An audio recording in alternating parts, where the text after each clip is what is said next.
Hello students, तो अब अपने फिजिक्स के लेक्चर को आगे बढ़ाते हैं। लास्ट लेक्चर में हमने एक तरीके से डेरिवेशन कंप्लीट कर लिया था टॉर्क का।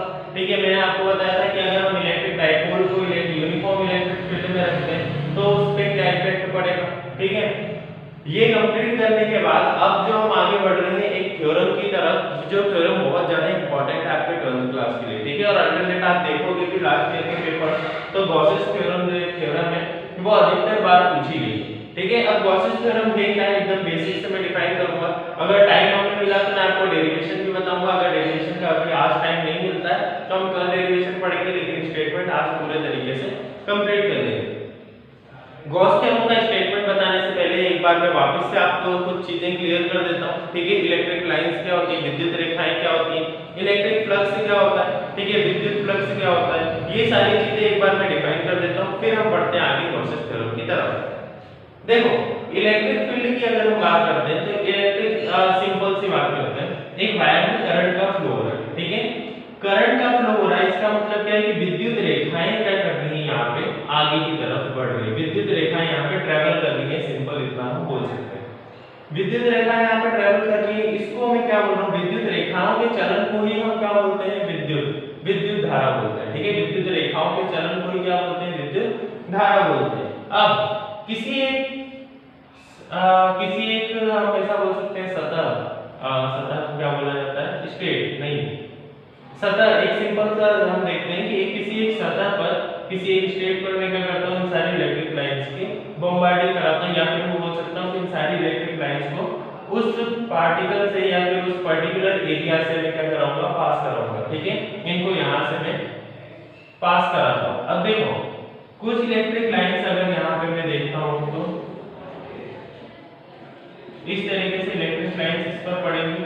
ठीक है, मैं आपको पहले भी बता चुका हूँ विद्युत फ्लक्स की परिभाषा क्या होती है कि विद्युत रेखाएं किसी एक सतह पर अगर समान रूप से गिरती हैं और उसके साथ क्या बनाती हैं, एक परपेंडिकुलर एंगल बनाती हैं। नॉर्मली इस पे गिरती है मतलब परपेंडिकुलर 90 डिग्री का एंगल बनाती है, तो ही इसको हम क्या बोलेंगे, विद्युत फ्लक्स बोलेंगे। तो यहाँ पे भी सेम यही कंडीशन होगी कि जो भी विद्युत रेखा सतह पर 90 डिग्री का एंगल बनाती हुई गिरेगी, 90 डिग्री का एंगल बनाएगी सतह से, उसी को हम क्या बोलेंगे, इलेक्ट्रिक फ्लक्स।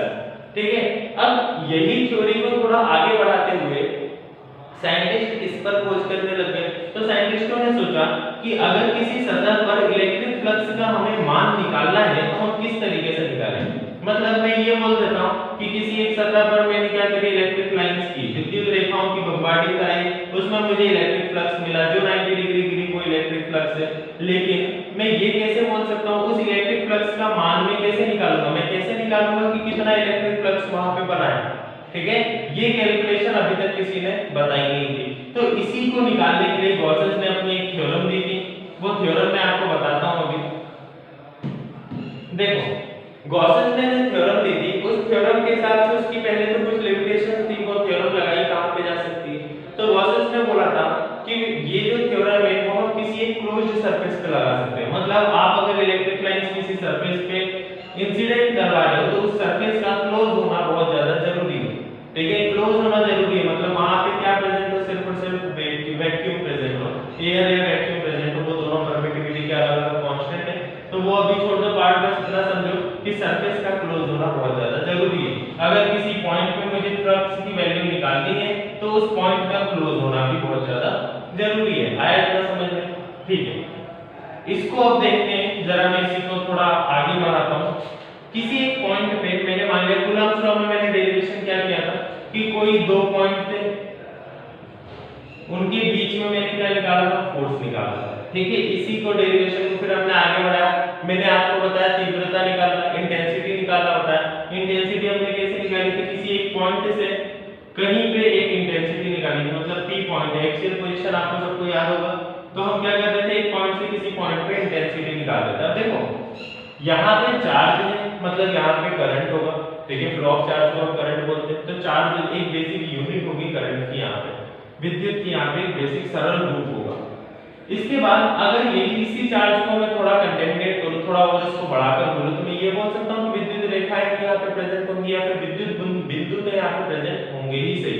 तो इसीलिए अगर यहाँ पे विद्युत बिंदु प्रेजेंट है, विद्युत रेखाएं प्रेजेंट इसका क्या बनाएंगे, इलेक्ट्रिक फ्लक्स बना सकती है, पॉसिबल है, ठीक है। तो इसीलिए मैं बोल रहा हूँ जहां पे इंटेंसिटी हम इलेक्ट्रिक फील्ड की निकाल रहे, जहां पे इलेक्ट्रिक फील्ड प्रेजेंट है वहां पे विद्युत फ्लक्स बनाया जा सकता है, ठीक है। ये क्लियर है, ये इसमें किसी को कोई डाउट नहीं होना चाहिए कि जहां पर भी हम विद्युत क्षेत्र की तीव्रता निकाल रहे हैं या फिर मैं बोल सकता हूं कि इंटेंसिटी ऑफ इलेक्ट्रिक फील्ड निकाल रहे हैं, तो वहां पे इलेक्ट्रिक फ्लक्स का बनना बहुत ज्यादा सिंपल है, बहुत ज्यादा नॉर्मल है, ठीक है।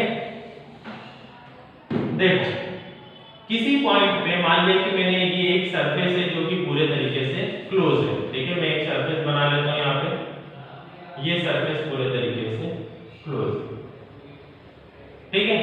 अब यहाँ पे इलेक्ट्रिक लाइंस की मैंने क्या की, बॉम्बार्डिंग या फिर इलेक्ट्रिक लाइंस को इंसिडेंट कराया, ठीक है। कुछ इलेक्ट्रिक लाइंस इससे जाएंगी और 90 डिग्री का एंगल बनाएंगी। 90 डिग्री का एंगल बनाने के बाद हमें क्या करना है, इसके अंदर प्रेजेंट फ्लक्स की वैल्यू निकालना है, फ्लक्स की वैल्यू निकालना है। तो पहली कंडीशन क्या थी गॉसेस थ्योरम की, कि हमेशा यहाँ पे सरफेस का सतह का क्लोज होना जरूरी है, ठीक है। सतह का क्लोज होना मतलब सरफेस का क्लोज होना जरूरी है, तो सरफेस तो क्लोज हो गई। जैसे ही विद्युत रेखाएं अंदर जाएंगी 90 डिग्री का एंगल बनाएंगे तो वो क्या क्रिएट करेंगे, इलेक्ट्रिक फ्लक्स, विद्युत फ्लक्स क्रिएट करेंगे। अब उसी फ्लक्स की वैल्यू हमें निकालनी है, वो फ्लक्स किसके बराबर होगा। तो मैं यहाँ पे बोलता हूँ ये जो फाई होता है, फाई से हम किसको डिनोट करते हैं, इलेक्ट्रिक फ्लक्स को, विद्युत फ्लक्स को हम फाई से डिनोट किया जाता है, ठीक है। तो ये जो फाई होगा वो 1 में epsilon not of total charge present in that closed surface, ठीक है। थोड़ा डरावनी सी डेफिनेशन लग रही है लेकिन बहुत ज्यादा सिंपल।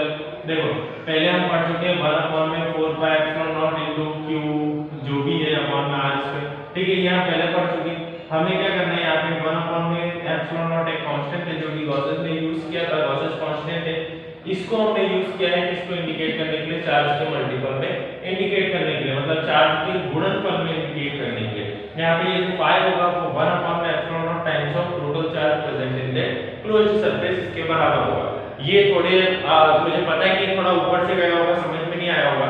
अब इसको ध्यान से समझो मैं बोलना क्या चाह रहा हूं।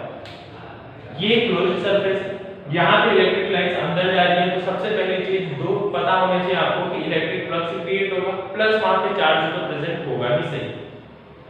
अगर हमें इलेक्ट्रिक फ्लक्स निकालना है तो 1 में एप्सिलॉन नॉट का सिंपली q से मल्टीप्लाई करना पड़ेगा, और q क्या है, यहाँ पे प्रेजेंट चार्ज, ठीक है। मतलब यहाँ पे जितना भी चार्ज प्रेजेंट है अगर आप उसको 1 में एप्सिलॉन नॉट से मल्टीप्लाई कर देते हो तो वही क्या होता है, हमारा इलेक्ट्रिक फ्लक्स होता है, वही क्या होता है, हमारा विद्युत फ्लक्स होता है। यहाँ पे जितना भी आवेश है उसको अगर मैं 1 में एप्सिलॉन नॉट से मल्टीप्लाई कर देता हूँ, उसी को मैं क्या बोलूंगा, यहाँ पे विद्युत फ्लक्स बोलूंगा। इतना मुझे मतलब इतना तो आपको समझ में आ गया होगा। अब इसकी डेफिनेशंस पे अगर हम जाएं तो डेफिनेशंस इसकी थोड़ी ऐसा मैं बोल सकता हूँ कि अलग है, लेकिन डेफिनेशन से मैं आपको समझाता हूँ। पहले इंग्लिश मीडियम में मैं डेफिनेशन बोलता हूँ। According to Gauss's theorem the net electric flux present in that closed surface is 1 में epsilon not times of total charge present in that closed surface। मतलब क्या होगा इसका, सिंपल मैंने आपको सारे नोटेशंस बताई दिए कि कितना जितना इलेक्ट्रिक फ्लक्स इस पूरे क्लोज्ड सरफेस में प्रेजेंट है वो किसके बराबर होगा, 1 में epsilon not times of total charge present in that closed loop। मतलब क्लोज्ड सरफेस में जितना भी चार्ज प्रेजेंट है उसके 1 में एप्सिलॉन नॉट टाइम्स के बराबर होगा। आया समझ में। जैसे ना मैथमेटिक्स में क्या बोलते हैं कि रिया की जो एज है, रियल एज वो x टाइम्स है किसके, CR की एज के। इसको मैं अगर लिखना चाहूं तो मैं कैसे लिखूंगा, जो CR की एज के x टाइम्स है तो CR की जो भी एज होगी, मान लो CR की एज y है तो y x ऐसे ही लिखेंगे। तो यहाँ पे भी 1 में एप्सिलॉन नॉट को आप इतना ज्यादा डरावना ये दिख जरूर रहा है, थोड़ा सा ऐसा लग रहा है कि एक अलग से यूनिट आ गई 1 में एप्सिलॉन नॉट क्या होता है। तो ये सब मैं अभी आगे बताऊंगा, परमिटिविटी ऑफ वैक्यूम क्या होता है, परमिटिविटी ऑफ एयर क्या होता है। तो ये सब जब मैं समझाऊंगा तब ये बहुत अच्छे से समझ में आ जाएगा, ठीक है। अभी केवल इतना याद रखो कि 1 में एप्सिलॉन नॉट यहाँ पे एक कांस्टेंट है जो कि यूज किया गया है गॉसेस के द्वारा, ठीक है। फाई इक्वल टू क्या होगा, 1 में एप्सिलॉन नॉट इनटू q। मतलब क्या कि 1 में एप्सिलॉन नॉट टाइम्स होगा वो वहां पे प्रेजेंट चार्ज के। अब थोड़ा डेरिवेशन जो हम आगे करने वाले हैं उसकी थोड़ी सी हिंट दे देता हूं, डेरिवेशन अगले लेक्चर में करेंगे। गॉसेस थ्योरम का पूरा डेरिवेशन मैं बताऊंगा कि कैसे क्या होता है। ये जो हमने लिखी है ना term phi equal to q upon में एप्सिलॉन नॉट, इसको पूरा डिराइव करके मैं बताऊंगा। अभी अगर हम देखें phi equal to q upon में एप्सिलॉन नॉट दिया हुआ है, इसका अगर हम जब डेरिवेशन करेंगे गॉसेस थ्योरम का, तो मैं आपको बता देता हूं डेरिवेशन दो टाइप से किया जा सकता है, ठीक है। अगर मैं phi q अपॉन में एप्सिलॉन नॉट की बात कर रहा हूं, ठीक है, तो इसको एक रेगुलर ज्योमेट्री में भी निकाला जा सकता है और एक इरेगुलर ज्योमेट्री में भी निकाला जा सकता है। इसका मतलब क्या है, रेगुलर ज्योमेट्री मतलब मैं कोई एक सर्कल लूंगा या फिर स्क्वायर लूंगा या फिर ट्रायंगल लूंगा, ठीक है, कुछ इस टाइप से कोई एक ज्योमेट्री लूंगा जो कि हमें पता है, ठीक है, ज्योमेट्री जिसकी सारी क्या बोल सकते हैं कि सारी वैल्यूज हमें पता है, हमें उसका एरिया वॉल्यूम सब कुछ पता होगा, ऐसी कोई ज्योमेट्री लूंगा और उसमें गॉसेस थ्योरम प्रूव करूंगा। या फिर मैं क्या बोल सकता हूं, एक ऐसी सरफेस लूंगा जिसकी ज्योमेट्री मुझे नहीं पता, अगर मैं ये सरफेस तुम्हें बना के दे दूं तो कोई भी नहीं बता सकता कि इस सरफेस का या फिर ज्योमेट्री का नाम क्या है, कोई नाम नहीं, लेकिन इसका नाम क्या है, सर्कल है। अगर मैं ये बना देता हूं तो इसका नाम क्या है, ट्रायंगल है। तो इस टाइप से बस क्या है, हमारी एक लिमिटेशन है कि ज्योमेट्री हमेशा क्या होनी चाहिए, क्लोज होनी चाहिए। जो भी सरफेस हम लेने वाले हैं, जो भी गॉसेस थ्योरम के लिए हम यूज करेंगे, उसको सबसे पहले हमें क्या करना पड़ेगा, क्लोज करना पड़ेगा, ठीक है, ये सबसे पहली लिमिटेशन है। दूसरी चीज ये कि जिस भी सरफेस से किसी पॉइंट को क्लोज किया जाएगा उस सरफेस को बोला जाएगा गॉसेस सरफेस। मान लो कि ये पूरी सरफेस है, इस पे ये पॉइंट है जहां पे मुझे इलेक्ट्रिक फ्लक्स की वैल्यू निकालनी है, ठीक है, गॉसेस थ्योरम क्या निकालना है, इलेक्ट्रिक फ्लक्स, विद्युत फ्लक्स ही निकालना। तो अगर मुझे इस पॉइंट पे इलेक्ट्रिक फ्लक्स की वैल्यू निकालनी है तो गॉसेस थ्योरम अगर मुझे यहां पे अप्लाई करना है तो पहली लिमिटेशन मेरी पहली चीज क्या है जो मुझे याद रखनी है कि इस सरफेस को मैं क्लोज करूं, ठीक है, इस सरफेस को क्लोज करूं, पहली लिमिटेशन, ठीक है। दूसरा ये कि ये सरफेस यूनिफॉर्म होना चाहिए किसी भी ज्योमेट्री में। यूनिफॉर्म का मतलब क्या है आपको समझो, अगर किसी पॉइंट को मुझे क्लोज करना है, देखो किसी पॉइंट को अगर मुझे क्लोज करना है तो मुझे क्या करना पड़ेगा, सर्कल बनाना पड़ेगा उसके आसपास, या फिर अगर मैं पॉइंट को क्लोज करता हूं तो ट्रायंगल से क्लोज करूंगा। अब देखो ट्रायंगल से क्लोज करने में क्या प्रॉब्लम है, अगर मैं इस पॉइंट से इस सरफेस की दूरी देखता हूं और इस पॉइंट से इस सरफेस की दूरी देखता हूं तो दोनों क्या है, अलग अलग, जो कि यूनिफॉर्म नहीं है, समरूप नहीं है उस पॉइंट के लिए। इसलिए हम हमेशा किसी भी पॉइंट को क्लोज करने के लिए या फिर किसी भी सरफेस को क्लोज करने के लिए ऐसी ज्योमेट्री का यूज करेंगे जो कि हमेशा क्या होगी, वहां से समरूप होगी, उस ज्योमेट्री की क्या होगी, समरूप होगी, मतलब यूनिफॉर्म होगी। इस पॉइंट से अगर मैं किसी भी सरफेस का एक डिस्टेंस ले लेता हूं तो वो सारे डिस्टेंसेस क्या आएंगे, सेम आएंगे, ठीक है, इसी को हम क्या बोलते हैं, यूनिफॉर्म ज्योमेट्री।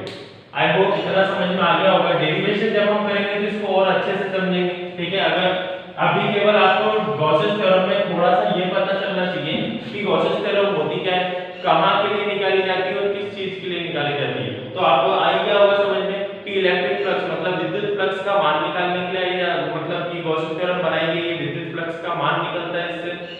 ये अगर मैं सिंपली एक बार में डिफाइन करूं तो एक किसी भी क्लोज मतलब बंद सतह में इसको अप्लाई किया जा सकता है, बंद सतह में इसको लगाया जा सकता है।